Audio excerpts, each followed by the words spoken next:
Hey everyone, welcome back to the range.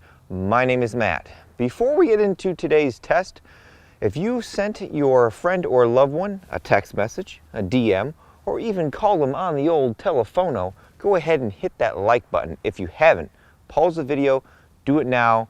Maybe they just need that text for the day because it's 2020 and it's been insanely crazy. Anyways, you guys come to my channel because I am the king of armor destruction. We've got an armor test for you today. This one's a little different. We're actually not looking to penetrate the plate today, but to test the fragmentation spall coating on it. We have an AR500 armor. This is just a level 3 plate. This has their new FragLock coating on it. They used to use Line-X or Rhino liner, or it's a type of, polyurethane rubberized coating on their steel armor for that fragmentation protection. They've recently upgraded and changed the formulation or whatever they've done. They have a new coating that, again, they call FragLock. So we want to see how this is going to do at containing fragmentation. Since we like to adhere to NIJ standards as best as we can, we'll go to our testing distance of 45 feet. We have our clay briefcase here.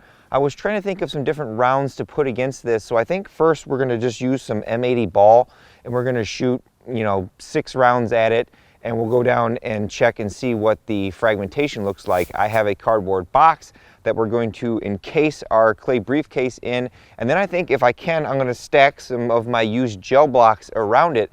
So if we do get some fragmentation, we can kind of see how deep they're going to penetrate in clear ballistics gel. As always, we use our chronograph whenever possible because we always like to know that velocity of that round impacting the plate. It's approximately 45 to 50 degrees outside. We're using the new Pro Chronopal DLX, which I think means deluxe. It has a Bluetooth connection, so less cables for me to mess with. We'll reposition all this and we'll make the magic happen. All right, here will be our setup. We have our clay briefcase with our level 3 plate with the new FragLock coating. We have some used clear ballistic gel blocks on the side, but we'll be able to see if there's any fragmentation coming off the sides of the plate with those. We have a cardboard box that, as you can see, has no little holes anywhere in it. It's a fresh but dirty cardboard box. It's a Dell box. Up top, there we go. We have another gel block here. We have some wound tracks going through it, but we should be able to see any fragments. All right, we have all of the cameras, 4 of them in fact, repositioned, and we'll start and see what we get. We have a TC compass with a 22-inch barrel. We have a Yankee Hill Phantom M2 suppressor on there. We're using some ADI F4 ball that we got from Global Ordnance. We'll just take 6 shots and go check out the plate. I'll have to probably load this magazine a couple times because it only holds 5 rounds, and half the time you can only get 4 in there. We'll just start at the upper top of the plate and work our way around.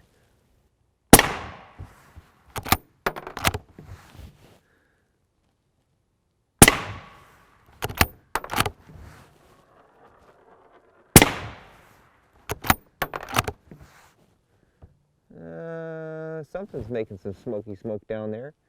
That's 4.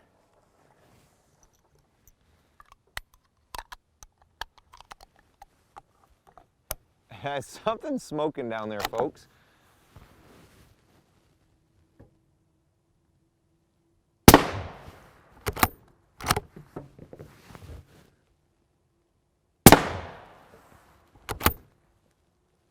We'll go see what we did with those 6 shots, and then based on that, we can continue, or maybe we'll have to call it. Maybe a little hard to see here because of the crinkles, but you can see some fragmentation from our plate going about the 1-inch mark. Ooh, that one's about almost 2 inches there. Forgive me if the gimbal doesn't follow me very well, but you can see some fragmentation going through our box there. Saw quite a bit of smoke going through there.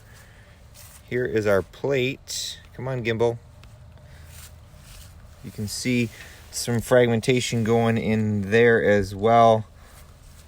Our plate coating has actually come off the plate. We'll pull this out of here in a second and do a little more deep dive. You can see some of the lead and fragmentation in our box there that came off of our plate. Again, I apologize if the gimbal is not following me like it should be. But you can see some more fragmentation coming out of the box here. Here is the left gel block. You can see quite a bit of fragmentation and tearing going on there. Not very deep, mind you, but it's still penetrating into the gel. We've got everything cleaned away from our plate here. Hey, I didn't break my rubber straps. That's a good thing. These are definitely a consumable here at the range. I see some fragments in our straps, but they're still good. I don't think we're going to see any penetrations on the plate. Nope, no penetrations. You can see with steel armor, you've got less back face or localized back face. You can see a couple little dimples there. But on the back side of that plate, there are no penetrations.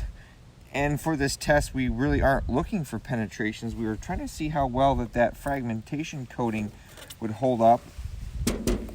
Here were our 6 shots, 1, 2, 3, 4, 5, 6. So I stacked these 4 pretty close to each other. And what's happened is that fragmentation coating came off from the plate and it can't contain the spall very well, or fragments very well. You can see our 6 hits in that plate. So this plate did a pretty good job at stopping those very close proximity of each other. I've gone ahead and peeled the coating away and flipped it over. You can see from the epicenters of the shots, those fragments making their way out to the edge of the plate and then into our gel or through our cardboard. So I wonder if they got to find a way, I think, to extend the edge of that coating over and get the edge to hold up more, because if you can get the FragLock coating or Line-X coating to stay on the plate, it will contain more of the fragments. Here is the inside of our Dell box. You can see some of that discoloration from where those bullets were fragmenting off. We didn't have any fragments in the right side gel block because it wasn't up against the plate there, so I think whatever was coming off that side was squeaking out of the box. There's quite a bit of fragments in there. See if I can get this to zoom. This gimbal sometimes is not very smart.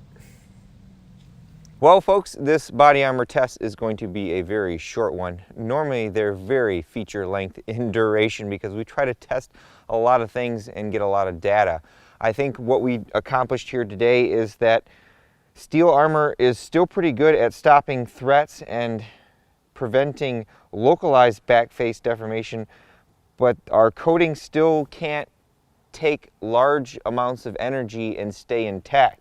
The first 2 shots look like they proved pretty good at containing most of the fragments around the epicenter, but once we started stacking more shots on there, we could see the smoke down there in some of the secondary cameras coming off this plate, and then we separated the initial coating on the front side from the panel, and then lots more fragmentation started getting away from it. Now this is a flat panel, so if you went with one of the multi-curved plates, those directions that fragments could be thrown if you took a hit could vary. I think we got some good data from this test. There are certainly individuals that their budget or personal preference wants them to run steel, and that's perfectly fine. I'm not here to say either way. You should just look at potential disadvantages of steel, and one of them is the fragmentation.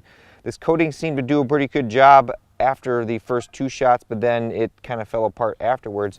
There are some companies who make spall liners that have Kevlar and other high density fabrics that you slip the plate in, and I think if you're going to run steel, you probably should buy the build-up coat and then buy some of those covers to put over the steel. That's going to add a little bit of thickness to them, but I don't see that as a bad thing, especially with how thin steel is to begin with. As we close out today's video, I always like to take a moment and thank those who helped make this possible. Number one is my Patreon supporters, AR500 Armor, who in full transparency sent this plate for me to do with as I please, with no strings attached.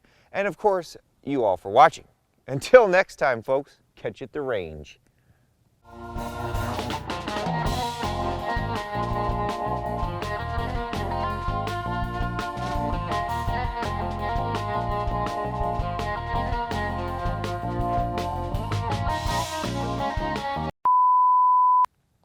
For some of you all that think, by golly, I just got me some truck bed liner on my armor, that ain't gonna do a thing. It seems like quite a few industry providers